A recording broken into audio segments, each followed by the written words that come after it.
नमस्कार दोस्तों, मैं राकेश मेहरा जी के क्लासेज की तरफ से आप सभी का हार्दिक स्वागत करता हूं।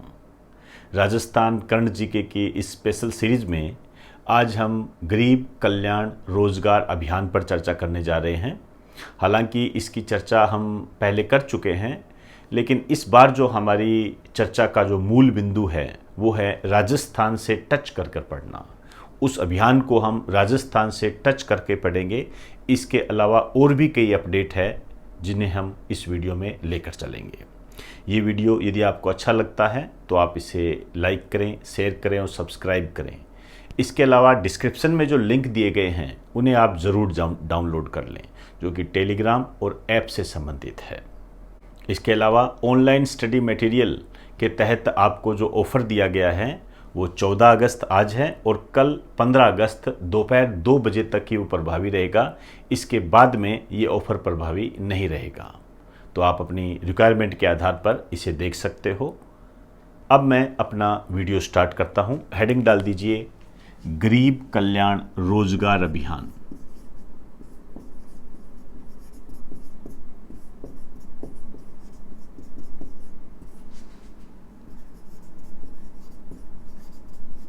गरीब कल्याण रोजगार अभियान काफ़ी महत्वपूर्ण है। इसका जो प्रारंभ हुआ था 20 जून 2020 को। स्थान आपने याद रखना है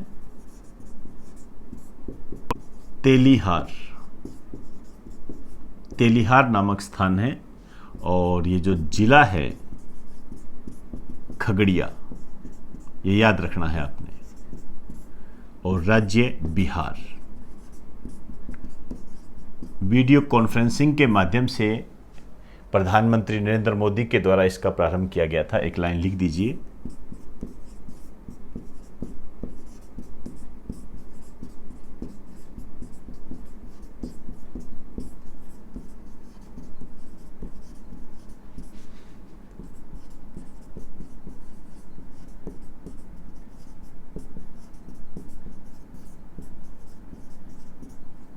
के द्वारा किया गया। क्लियर? अब देखिए इसका उद्देश्य क्या है। देखिए, जो मजदूर लॉकडाउन के दौरान दूसरे शहरों से, दूसरे राज्यों से जो अपने घर की तरफ आए थे, तो उन्हें रोजगार की कमी हुई। तो उस रोजगार की कमी को दूर करने के लिए उन्हीं के गांव में उनको रोजगार उपलब्ध करवाए जाने से संबंधित ये अभियान है। एक लाइन लिख दीजिए।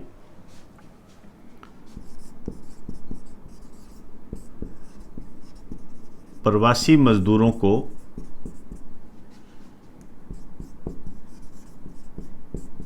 ग्रामीण क्षेत्र में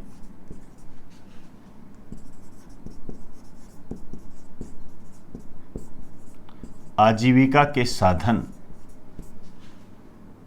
प्राप्त करने के लिए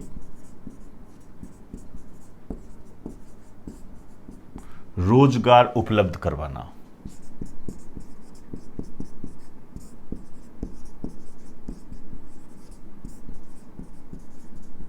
रोजगार उपलब्ध करवाना, ये इसका उद्देश्य है। जो मजदूर आए थे उनको रोजगार उपलब्ध करवाना, और ध्यान रखें ग्रामीण क्षेत्रों के लिए है। ये छोटी छोटी बातें होती है जो आपको एग्जाम में क्वेश्चन को गलत करने की संदेश देता है। ये तो ध्यान रखें, ग्रामीण क्षेत्र के लिए है। ये ग्रामीण क्षेत्र में जो प्रवासी मजदूर आए, अब इनको जो क्या काम दिया जाएगा।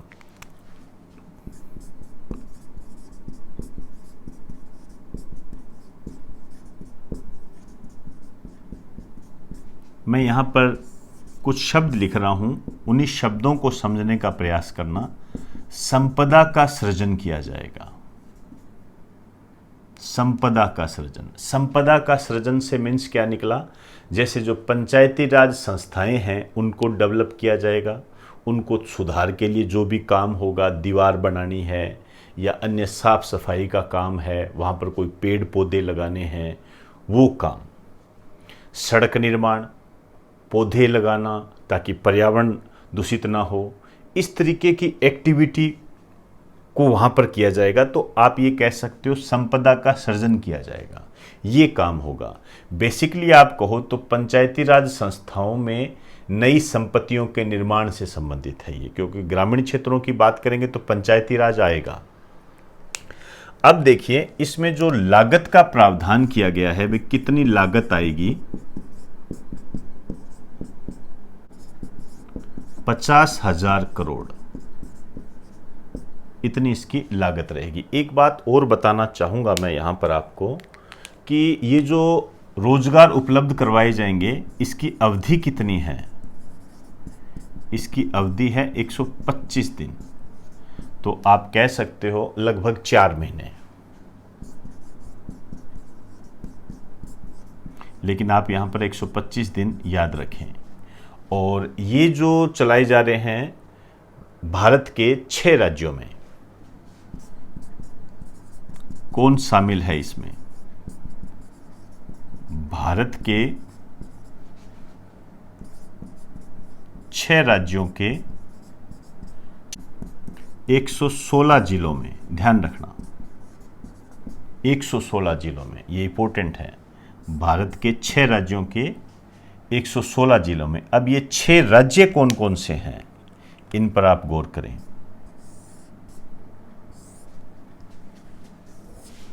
देखिए बिहार तो है ही, क्योंकि बिहार में ही इसका प्रारंभ किया गया है।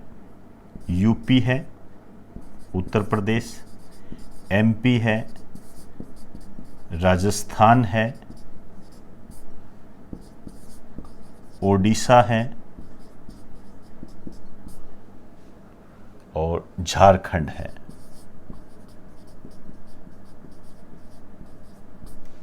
ये 6 राज्य हैं। मैं यहां पर जो आपको ऐड कराने जा रहा हूं वो है राजस्थान के संबंध में। राजस्थान के कितने जिले शामिल हैं? ध्यान रखना इसमें 22 जिले शामिल हैं। तो मैं आपसे एक क्वेश्चन पूछता हूं, और क्वेश्चन ये है कि केंद्र सरकार ने गरीब कल्याण रोजगार अभियान के तहत राजस्थान के कितने जिलों को शामिल किया है? केंद्र सरकार ने गरीब कल्याण रोजगार अभियान के तहत राजस्थान के कितने जिलों को शामिल किया है? तो क्या आंसर होगा? 22 जिले शामिल किया है। लेकिन यदि आपको यह कह दे कि राजस्थान सरकार ने कितने जिलों को शामिल किया है तो इसका आंसर अलग होगा। बस यही स्थिति आपने ध्यान रखनी है और यही स्थिति क्वेश्चन होती है। सेंट्रल गवर्नमेंट ने तो 22 जिले किए हैं, लेकिन राजस्थान के जो पंचायती राज विभाग ने 33 जिलों के लिए अपना प्रावधान कर दिया है। तो एक लाइन लिख दीजिए,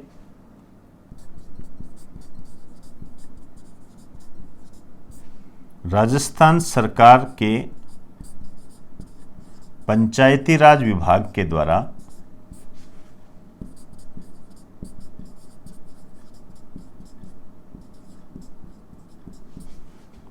33 जिलों को शामिल किया गया है।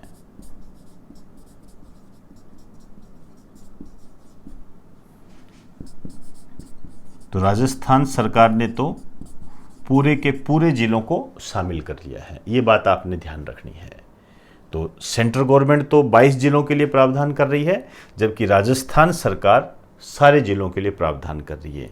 ध्यान रखना इस टाइप के क्वेश्चन बनते हैं, और ये तो क्वेश्चन है ही कि कौन सा राज्य शामिल है, कौन सा राज्य शामिल नहीं है, और गरीब कल्याण रोजगार अभियान कितने जिलों में चलाई जा रही है। ओवरऑल पूछेंगे तो 116 जिले, और ये तेलिहार ये मोस्ट इम्पोर्टेंट है। और ग्रामीण क्षेत्र में जो प्रवासी मजदूर आए हैं उनको संपदा के सृजन से संबंधित काम दिए जाएंगे, जैसे सड़क निर्माण है, नालियों का निर्माण है, गाँवों में जो जल की निकासी को व्यवस्थित करने से संबंधित है, पेड़ पौधे लगाने से संबंधित है, ये सारे काम उनको करवाए जाएंगे। तो ये गरीब कल्याण रोजगार अभियान को हमने राजस्थान को टच करते हुए पढ़ा है। ध्यान रखें ये बातें इंपॉर्टेंट है। राजस्थान सरकार ने इस अभियान के तहत टोटल 33 जिलों को कवर कर रही है, जबकि सेंट्रल गवर्नमेंट ने सिर्फ 22 जिलों का प्रावधान किया है। तो जब क्वेश्चन करो तो देख लेना कि पूछ क्या रहा है। तो एक बार आप इसे राइट डाउन कर लीजिए।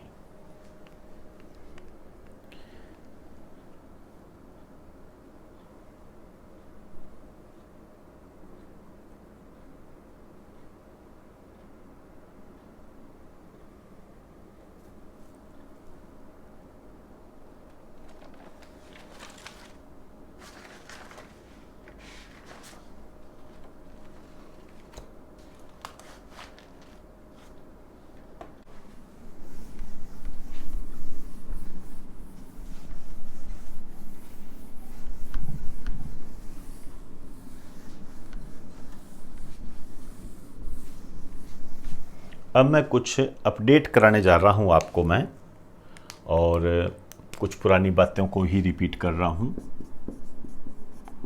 राजस्थान में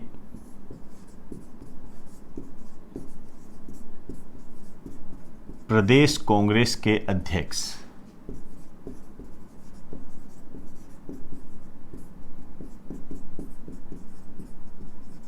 गोविंद सिंह डोटासरा, ये बात हम पहले कर चुके हैं, लेकिन यहां एक चेंजिंग भी है। वो चेंजिंग आपने ध्यान रखनी है। राजस्थान में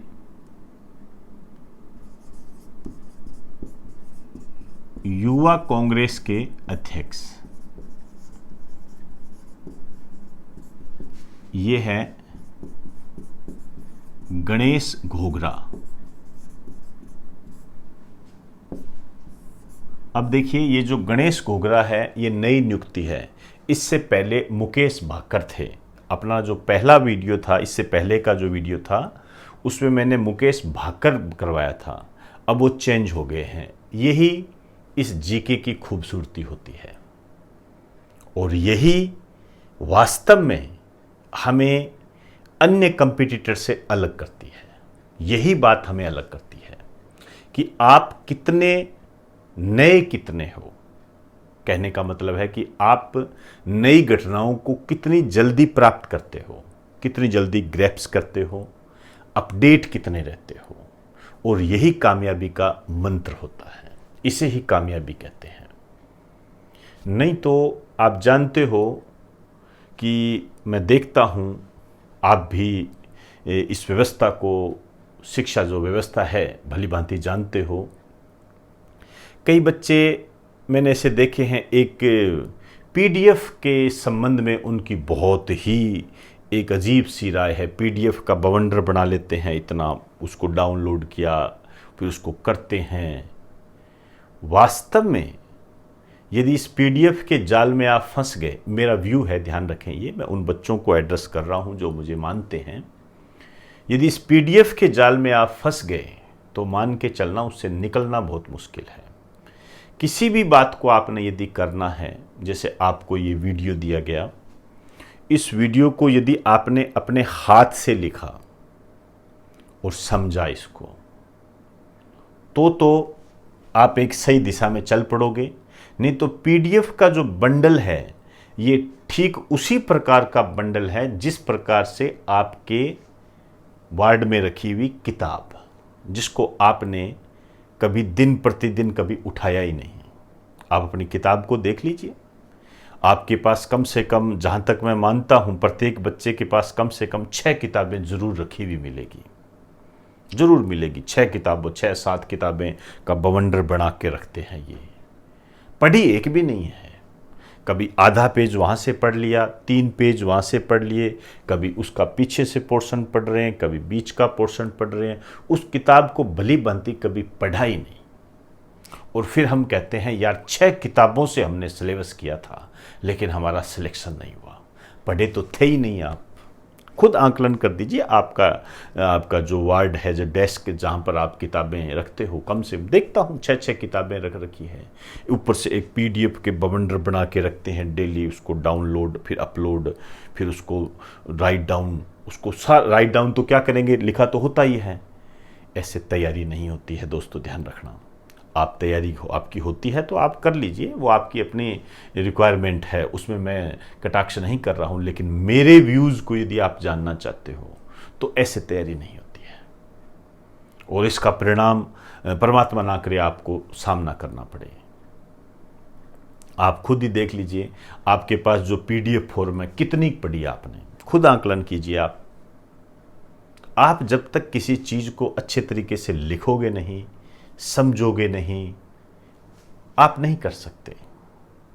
ये बार बार आपका मैं टाइम कई बार इसलिए लेता हूँ ताकि आप में एक नई एनर्जी बनी रहे। हालांकि ये मेरे व्यूज़ हैं, इसको कोई मानने के लिए बाध्य नहीं है। आप अपनी तैयारी आपको जैसे अच्छी लगती है उस तरीके से आप कर सकते हो। लेकिन मैं एक टीचर हूँ, और मेरे एक्सपीरियंस को आपके साथ मैं शेयर करूँ, ये मेरी ड्यूटी है, कर्तव्य है मेरा ये, और मैं अपनी ड्यूटी पूरी करता हूँ और इसके लिए आप बाध्य नहीं हो।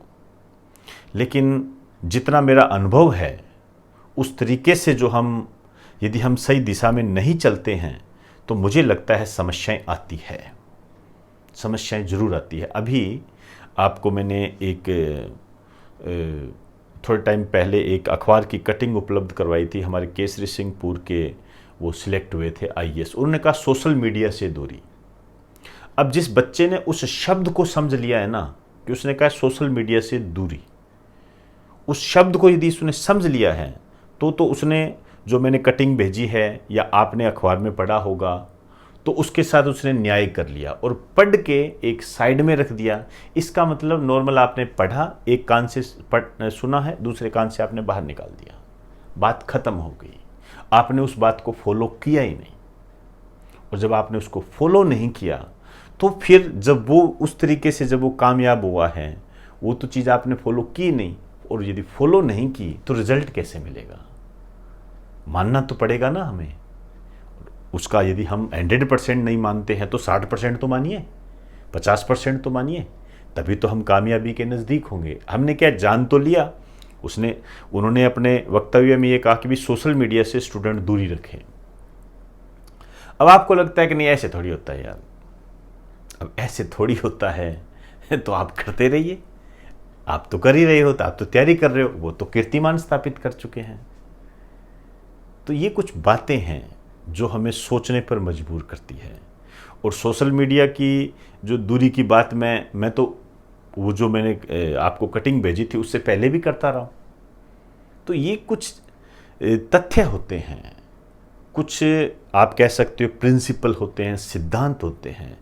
इन्हें फॉलो करना हर स्टूडेंट के बस की बात नहीं होती है, हर स्टूडेंट नहीं कर सकता इसे। यदि हर स्टूडेंट ही करने लग जाए तो फिर तो कामयाबी सभी के दरवाजे पर खड़ी होगी ना। फिर हम क्यों कहते हैं कि 1000 में से एक बच्चे का सिलेक्शन हुआ है, या 5000 में से एक बच्चे का सिलेक्शन हुआ है, या 10,000 में से एक बच्चे का सिलेक्शन हुआ है? हम क्यों कहते हैं? क्योंकि वो जो एक बच्चा होता है वो उनसे अलग होता है, वो अलग रास्ता इख्तियार करता है, वो जो उनको अच्छे तरीके से जो गाइडलाइन मिलती है उसको फॉलो करने का प्रयास करते हैं, उसके आसपास जो कामयाब लोग होते हैं उनसे अच्छी अच्छी बातों को सिलेक्ट करके करते हैं। तो कामयाबी जल्दी मिलना या देरी से मिलना, ये इन सब बातों पर लागू होती है ये। अब लागू करना, इसके लिए आप बुरा मत मानना, हर किसी के बस की बात नहीं होती है। जैसे मैंने अभी आपको कह दिया ये अपडेट करना है, मैंने आपको यहाँ लिखा दिया कि ये जो बने हैं मुकेश भाकर के स्थान पर है। अब मैंने कहा आप जाकर इसको अपडेट कर देना। अब आपने कहा कल कर लूँगा, परसों कर लूँगा। पहली बात तो कल होगा ही नहीं। फिर भी आपने जी तोड़ करके, किसी के तरीके से मन तोड़ करके कर भी लिया तो वो सही दिशा नहीं है, वो सही दिशा नहीं है। मैंने आपको कहा कि आप कर लीजिए तो कर लीजिए। आपके मन में ये श्रद्धा होनी चाहिए, ये भावना होनी चाहिए कि सर ने कहा है कुछ करते हैं हम। आप करके तो देखिए, आपको एक अलग रिजल्ट मिलेगा। अपने तरीके से तो कर ही रहे थे, अभी तक कौन से तीर मार लिए? अपने तरीके से तो अभी लगे ही हुए थे ना। कौन से आपने पहाड़ उठा लिया, क्या कर लिया? कुछ भी नहीं कर पाए। तो फिर जो बता रहे हैं उसको तो फॉलो करें। तो ये कुछ बातें हैं, ध्यान रखा करो। बीच बीच में आपको मैं ये करता रहता हूँ और ये करता भी रहूँगा मैं। अब देखिए गणेश घोगरा बन गए, अपडेट कर लीजिए। एक बात और लिखिए, कांग्रेस सेवा दल का प्रदेश अध्यक्ष, ये भी नए बने हैं, हेम सिंह शेखावत। तो ये कुछ नियुक्तियां हैं, नई नियुक्तियां हैं, इनको आपने ध्यान रखना है।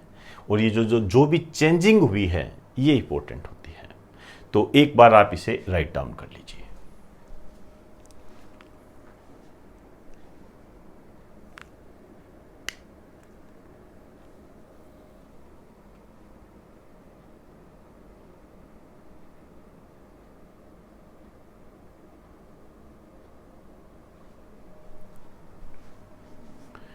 तो दोस्तों, आज हमने गरीब कल्याण रोजगार अभियान के तहत राजस्थान को जोड़ा।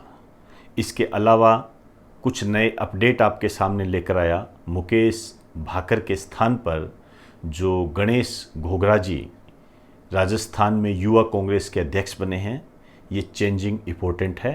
और गोविंद सिंह डोटासरा जो है ये सचिन पायलट जी की जगह कांग्रेस के प्रदेश अध्यक्ष बने हैं। ये तो अपने आप में एक महत्वपूर्ण बात है ही। तो दोस्तों, ये वीडियो यदि आपको अच्छा लगा हो तो आप इसे अपने दोस्तों को शेयर करें, और इसके अलावा डिस्क्रिप्शन में जो लिंक दिए गए हैं उन्हें आप डाउनलोड कर लें। तो अब आप मुझे इजाज़त दीजिए। आप सभी को मेरा नमस्कार।